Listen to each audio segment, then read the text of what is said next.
Hello everyone, Gayla Wick here again with my tea for today. Got a little cold in my office today, so I have my wrap and my pumpkin spice tea here today to talk with you again. And I realized that last week I did a video in front of this little holiday tree that I have, and I know it's early, but it's my Thanksgiving tree. So I like to get a little sparkle going for Thanksgiving in my front room. So this is just my little holiday tree that I put some candied or sugared apples and pears on, and then I have fun switching it out for Christmas, which I never do before Thanksgiving is over, even though we have lots of Christmas stuff in the store already. So last week, I know I talked to you about things that women do, even really smart women do inadvertently, that men find unattractive. So today, I wanted to share with you some things that men find very attractive about women. And this may surprise you or it may not, but it's very common. And so I know this by the work that I've done with my clients. So I wanted to share it with you just to make sure that you can begin to get into that mode and practice some of these things if you haven't already. So the first thing that a man is attracted to is your feminine energy. Now, that may sound interesting to some of you, but a lot of women get in trouble with this because they don't really understand what it means. And you're probably in the workplace where there can be a lot of masculine energy.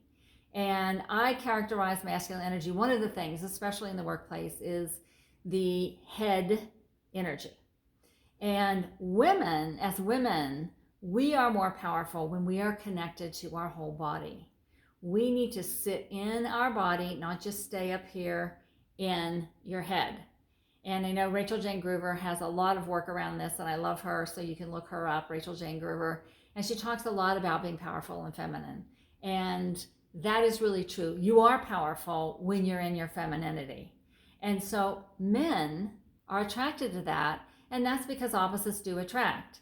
And I wrote a little bit about that in my book. People get confused when people say opposites attract, and they think that that means that opposites in personality, opposites in goals, values, interest. None of that is true.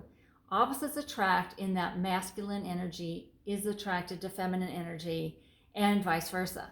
So it's really important when you're going on a date to get out of the masculine energy field and into your feminine energy. And what that really means for me is that we are more comfortable and powerful when we're operating from a place of collaboration, from a place of cooperation, and when we recognize what makes us individually feel feminine. Is it the clothes that you're wearing? I mean, that's a big one. That really is a big one. Some of us wear lots of sort of masculine-y type suits and things to work. But when you come home and you're getting ready to be with a man, you want to think about changing that up so that you feel feminine in your clothing. It may be the jewelry you wear. It may be that you change your hairstyle. It may be the way that you walk.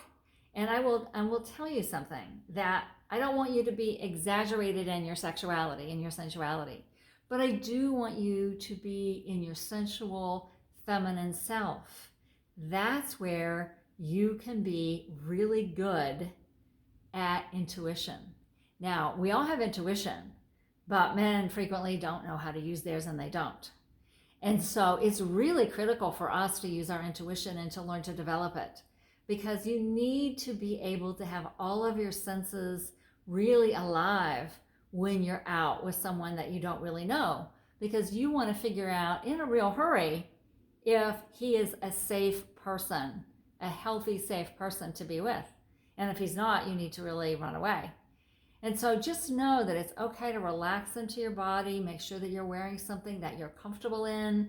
In fact, many of you know that my Elements of Image stylist friend, Dana Lynch, and I shot a video a few months ago on how to dress for a date so that you can feel really comfortable, so you're not squirming, so that you don't feel like that you have to tug on your dress or your skirt, or that you're showing too much skin, which I definitely don't want you to do when you're first dating, because you're sending the wrong message. But back to the point, he's attracted to your femininity. So I want you to think about the way you're dressing, the way you're walking, the way you're talking, and make sure that you're comfortable in yourself, in your own skin. I'm not suggesting that you do silly things like wear ruffles and colors that you don't like, or raise your voice, the pitch of your voice. All of that's nonsense. I want you to be truly, authentically feminine. And I know for me, I don't really wear dresses a lot, especially in Colorado when it's cold. I love to wear pants, but I know how to make that really feminine. And I know how to feel good in my body when I'm dressed that way. So I want you to think about that for yourself and really relax into your whole body. And one little trick that I teach women is when you're on a date and your head is going 90 miles an hour, trying to figure out if he likes you or if you're doing okay, or what you said, if that was okay, or any number of crazy things that we think when we're out with somebody new. I want you to just take a little breath and feel your body in the chair. Feel your body in the seat. Feel your feet on the floor. And then just bring your whole focus right down into your feminine womb space, which is just right below your belly button. Feel yourself there, because I think they call that dantian in yoga. But I want you to be in your body, not up here in your head having a chatter session with yourself about how the date's going and is he going to marry you? And what's your future going to look like, and how many babies you're going to have, or any other crazy thing that women tend to do when they're nervous on a date. So that's the first thing. He's attracted to your feminine energy. The second thing he's attracted to is your ability to share your feelings and your emotions. Now, I know last week we talked about not being a drama queen, and so I don't want you to get confused and think that that means he's not interested in your feelings and your emotions, because that's not true. He loves the fact that you're so good at it. Guess why? He's terrible at it. Most men do not handle expressing their feelings all that well, unless they're expressing their feeling of lust because they want to get you into bed. So that can happen in the beginning, first few dates. And so you want to distinguish that from his really sharing his feelings about how he feels about anything. And so most women love to talk about things, and sometimes we like to talk them to death, but we are comfortable sharing our emotions. We can say, that made me sad. I saw that video of that, whatever, and I felt really sad about that. Or, oh my gosh, I had the best day today because I did X or saw Y, and it made me so happy. And men value that trait in women, and they find it attractive because they struggle to do it so much.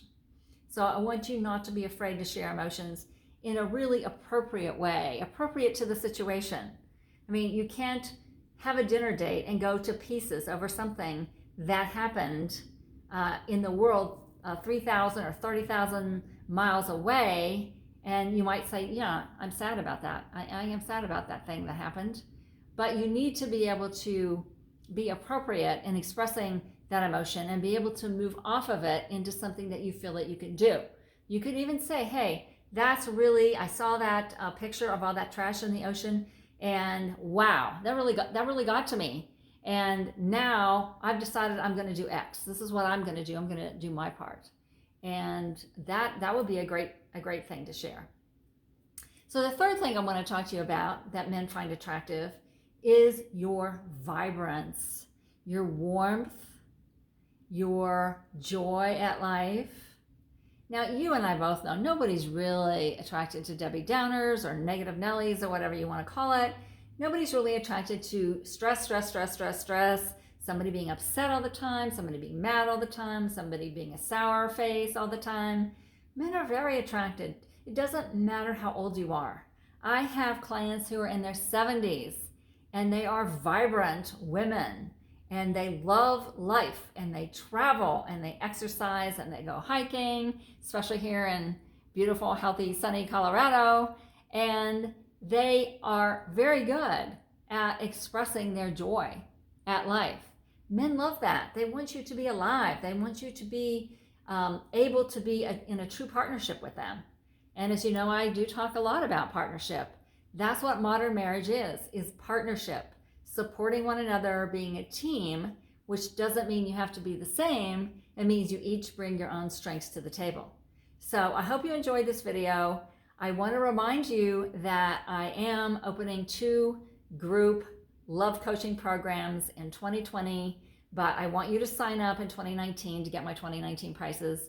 And so if you're interested in that, make sure you go to the link below in this video, click on GaylaWick.com, go to my love coaching page. You can read more about it there, and then you can send me, fill out the form, give me your first name, last name, email address so that we can arrange to talk. I do talk to everyone who signs up for my group love coaching program because I really want it to work for you. I want to make sure that it's a good fit for you, it's a good fit for the group, and I want to make sure that it's something that you're really ready to do. I'd like you to be open to it if you're spending another holiday season saying, wow, you know, what happened? What happened in 2019? I'm in the same place I was, and maybe even in 2018 or 2017. I really want you to give yourself the gift of this program because you will be transformed by it, and you will be in control of your dating life. You will be in control of who you date, how long you date them, whether or not you get into a relationship, whether or not you go into a marriage. You're going to be in control, and you're going to have the confidence to know how to sort out the frogs from the real healthy princes. How does that sound? So until next time, make sure that you go down there and click on these links and schedule a call with me so you can get into my group love coaching program. The seats are limited because I can't have too many people in the room because it's very interactive when we do a lot of fun things. So you're going to have fun doing that. So next time, please remember that you're worth it, and to get love, you need to be loving. See you next week.